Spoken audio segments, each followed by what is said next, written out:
कोल्हापुरातील माधुरी हत्तीणीबाबत अंबानींच्या वनताराचं स्पष्टीकरण आता आलेलं आहे। मुंबई उच्च न्यायालयाच्या आदेशाचं पालन करत कार्यवाही करण्यात आली असं वनतारानं म्हटलंय। माधुरीचं आरोग्य आणि रक्षण हाच आमचा एकमेव हेतू असं वनताराकडून स्पष्ट करण्यात आलंय। कोल्हापूरच्या माधुरी हत्तीणीवर अंबानींच्या वनताराचं स्पष्टीकरण। माधुरी हत्तीणीसोबतच्या प्रेम आणि आध्यात्मिक भावनांबद्दल वनताराला आदर आहे। तिचा मठामधला वावर केवळ प्रतिकात्मक नव्हे तर पावित्र्याचा होता हे देखील आम्ही जाणतो। आम्ही हे स्पष्ट करतो की ही कारवाई वनतारानं स्वतःहून केली नाही, उच्च न्यायालय आणि सर्वोच्च न्यायालयानं त्याला मान्यता दिली।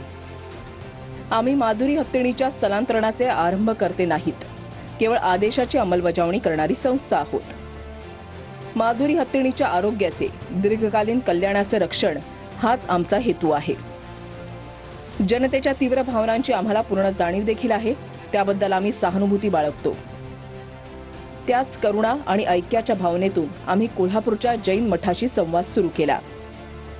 कायदेशीर आणि पशुवैद्यकीय सल्ल्याच्या आधारे आम्ही माधुरीच्या भविष्यासाठी सर्व शक्यता तपासत आहोत, ज्याद्वारे शांततेच्या पद्धतीनं माधुरी हत्तीणीच्या कल्याणासोबत समाजाच्या भावनांचाही सन्मान राखला जाईल। वनतारा कोणताही धर्म, प्रदेश किंवा परंपरेच्या विरोधात नाही।